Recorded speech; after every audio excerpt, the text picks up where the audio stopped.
Let's start with the original way Deathstroke lost his eye. When Deathstroke came back home from a mission, he found his son had been attacked and had his throat slit. Now, he did manage to save his son's life, but his son was never able to speak again due to having his vocal cords severed. His mother was furious at Deathstroke as she views it as his fault. And she is sort of right, since it was Deathstroke's enemies looking to kill Deathstroke, but since he wasn't home, they attacked his son instead. Now, that's the current comic book explanation for how it happened. However, way back when in the original comic, the attack was because a group wanted information about one of Deathstroke's clients, and they kidnapped his son to trade for said information. Deathstroke of course refused, as he is a professional, and decided to attack the kidnappers instead and take his son back, and in the ensuing fight, his son had his throat cut. Now, it varies in different comic continuities, but the important information is this.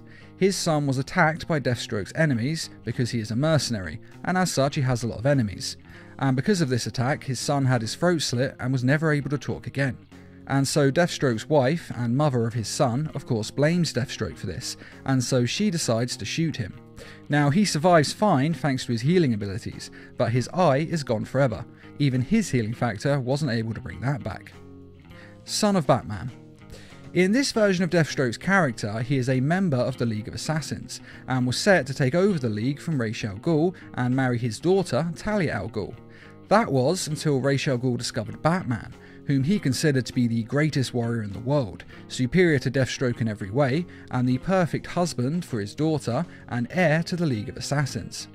Of course, in reality, Batman never wanted to lead the League of Assassins, and only had a child with Talia al Ghul because he was drugged. And he didn't even know that his son existed until he was 10 years old and introduced to Batman. Don't look so stunned, Father. I thought you'd be taller. But nevertheless, Deathstroke felt betrayed by all of this, and he decided that if Ra's al Ghul wouldn't give him the League of Assassins, then he would simply take it. So he attacked the League and killed Ra's al Ghul. He then got into a duel with Damian Wayne, who is of course the son of Batman and the grandson of Ra's al Ghul. Now, unfortunately for Deathstroke, Damian is a much better fighter, and so he is able to pierce Deathstroke's eye with his sword. Which then leads to Deathstroke running away to tend to his wounds. And if you think the idea of a 10-year-old boy taking out a full-grown ninja master is ridiculous, then you should see their end fight in the movie, as Damian Wayne is way overpowered in this scene. Although I must say it is a very entertaining fight. Beware the Batman. In Beware the Batman, Deathstroke's history is changed yet again, and in this universe he once worked for the CIA along with Alfred Pennyworth, who in this universe was a secret agent before he became Bruce Wayne's butler. Slade Wilson was my protege, on loan from the CIA for joint operations with MI6. Now, Alfred felt that Deathstroke was abusing his authority, and so he put in a recommendation for him to be fired, and so Deathstroke was let go from the CIA. At which point Deathstroke decided to kill Alfred in revenge, though of course he fails. And years later, Deathstroke is hired by Anarchy and Two-Face to kill Batman, a job he relishes as he feels that Batman has replaced him as Alfred's protege, and wants to kill him in revenge anyway, and to make sure that Alfred knows he is Batman's superior. Now, there are a few confrontations between the two in the series, but the finale sees Deathstroke plant explosives in the Batcave, which is of course located under Wayne Manor. And Deathstroke forces Batman to surrender to him or he will detonate all these explosives. But Batman comes up with another solution. You forgot the third choice. And the two get into a fight. Now, Batman's allies are able to dispose of most of the bombs while Batman and Deathstroke are fighting, but one of the bombs is accidentally set off by Deathstroke. He shoots at Batman, who then moves out of the way, and the bullet hits the bomb instead, detonating it.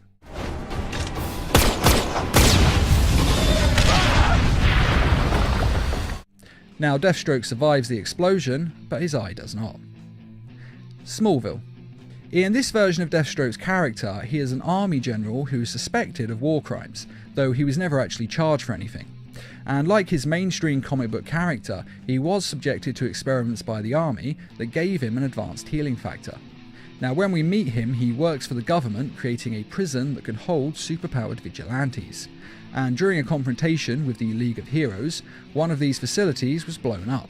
Though thanks to his healing abilities, Deathstroke survives the explosion. Let's just say the Reaper can swing his sickle at me, but I'm beyond Deathstroke now. Though of course, he lost his eye. Arrow. In this version of the character, Deathstroke is stranded on the island with Oliver Queen, and he gets injected with the Mirakuru formula, which roughly translates as miracle, and it is a miracle serum, making a person super strong and practically immortal, being able to heal from almost any injury. Unfortunately, it also has a side effect of turning a person completely insane and psychotic. Now, originally, Oliver and Deathstroke were friends, and Deathstroke was actually the one who taught him how to fight in the first place. But unfortunately, the formula warped his mind, and as such, Deathstroke turns on Oliver. He kills his girlfriend, and then intends to kill his sister and his mother. Now, at this point when he's making this threat, Oliver actually has a serum that will counter the Mirakuru formula and turn Deathstroke back into a normal human being. But in the moment, Oliver decides to just kill Deathstroke instead, in order to protect his family, and so he stabs him with an arrow through his eye and into his brain, killing him. Also, he thought. The Mirakuru formula was able to heal Deathstroke and bring him back to the world of the living, though it was unable to restore his damaged eye. The God-Killer sacrifice. Now, in this comic book story, Deathstroke takes a contract to kill a titan named Iapetus. I hope I'm pronouncing that right. If I'm not, apologies. Now, this contract is put up by the god Hephaestus, and he gives Deathstroke the God-Killer sword, which does exactly what it was named to do, and Deathstroke is able to use it to kill the Titan just fine. But when the mission is done, he has to return the sword to Hephaestus, at which point Hephaestus informs him that he now has to give a blood sacrifice, something he didn't mention beforehand, as he felt that if Deathstroke knew this, he probably wouldn't take the job. Now, this sacrifice is to the other gods. Because he has killed a god, he must offer a blood sacrifice. And since Deathstroke doesn't want to offer up any of his children, he instead rips out his own eye as a sacrifice. Now, I should mention at this point that Deathstroke actually has two eyes, and is also young again. He did lose one eye before when his wife shot him, but since then he has managed to get it healed, though it was only recently healed when he took out this God-Killer contract. So after years of waiting for his eye to be healed, Deathstroke then had to stab it out anyway. Which is really bad for him, though most likely it only happened because the writers were just trying to get Deathstroke back to his classic look, as fans weren't very happy with the whole two eyes and young again thing, and speaking for myself, I thought this was kind of a stupid moment in the Deathstroke mythos. But the end result was that he only had one eye left at the end of this. And that is all the different ways that Deathstroke has lost his eye over the years. Personally, I think my favourite is the Arrow version, as the story arc of Deathstroke returning to Star City was amazing to watch. I must admit the reason for him losing the eye wasn't that fantastic, it did seem a little forced, but the story itself was brilliant. And next to the animated Teen Titans version of Deathstroke, I'd say that Arrow is my favourite version of Deathstroke in media. Though hopefully the new DC film will do the character justice.